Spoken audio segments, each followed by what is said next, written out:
Um, so obviously you got the deal, you drove back home, and you began to prepare for an actual session. Yes.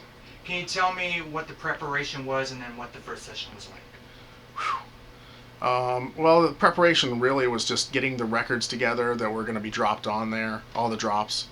Um, Back then, I sort of would map it out on paper. What would come after, what sample would be dropped first, which would answer it. So it's sort of, there's always an A and a B, going back and forth. And then, the transition between that group of samples and the next group, and then the next group, and the breaks between and bridges. So it's just music. And obviously it wasn't Dynamix 1, it was Dynamix 2. Yeah, the idea for the act was always to be a two-band act, and that's how I kept it this whole entire time. So you obviously selected a partner, got a partner involved. Do you want to talk about that at all? Sure. Yeah, at the time I got Lon Alonso involved. It went very well. We wound up doing a bunch of shows, with the base station label, and it just we sort of grew apart, and I moved forward, and Lon did his thing, and the next thing I wound up getting together with Claudio Barella for a brief period. Can I talk to you a bit about the session for your first record, simply because it's a landmark in the genre. Sure. And both genres, electro bass as a whole and Miami bass as a subgenre. So just expanding on that session a bit before we move forward is key to me. Tell me what was the first experience like walking in the session, meeting the producer, checking out the equipment, your take on that. Really, there was a lot of pre-production done on the record. We had gone back and forth to Eric Griffin's home and studio, the studio that was over at Gilberto Morales' house. We went back and forth there maybe about 10, 15 times. And we were experimenting with different ideas, different beats. The scratching and the dropping of samples in there was not a big thing to me, because the last 10, 15 years I had all this experience working in a skating rink, and I knew the hits, and I knew what the kids wanted to hear and were familiar with sound, the little sounds and snippets that would spark interest. So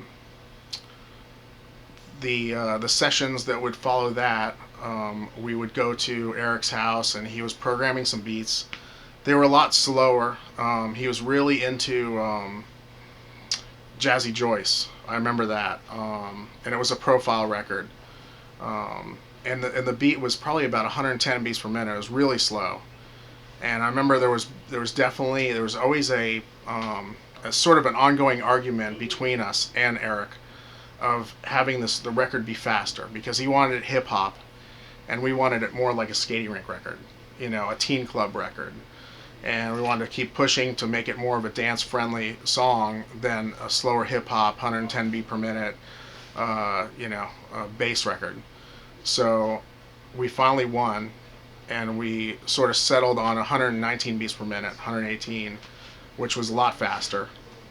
It still wasn't as fast as I wanted it, and as fast as it wound up becoming. Now we make records between 136 and around 136 is sort of the key. Tempo. But then from there we finally came. The beat was put together.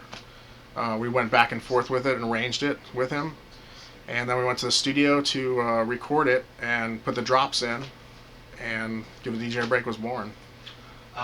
First Miami bass track with a multi-tonal bass line. On the SP12, before the SP1200 was released, am I correct? That's correct. The 12 was done on the 12. Years later, we wound up using the 1200 when it came out, and I still have all the samples today. Was that your first experience with the SP12? That was my first experience, with a sampler capable of doing multi-pitch. You want to tell us about the B-side?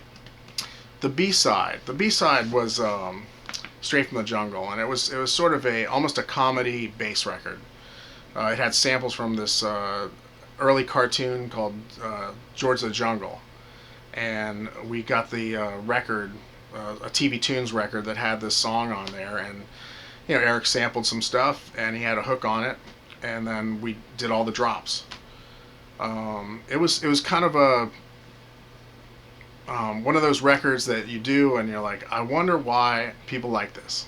It's just I didn't know if it was ever going to hit, but it actually had a little bit of a following to it because it was one of those early sample records, and the tempo the beat had a swing to it, which was sort of a new thing back then. This is way before the New Jack Swing started happening. So. And you went out on the road with other bass station acts, is that right? Yes, with Dimples T. For a while, Eric would send me out on the road with my SP 1200, and I would play the beats for Dimples. While she did her track act, and went out there and.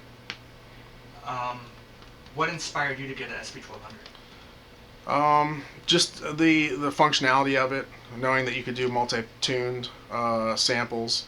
It's basically the same thing as any of the samplers today. The multi-tune is a function, because all you're doing with a sampler is recording a snip at a time, just like a tape recorder. But the sampler allows you to play it in different pitches, just like a keyboard. You could play a C, D, E, F, G. And play a cough just like you saw in Ferris Bueller's Day Off, like a melody out of a cough.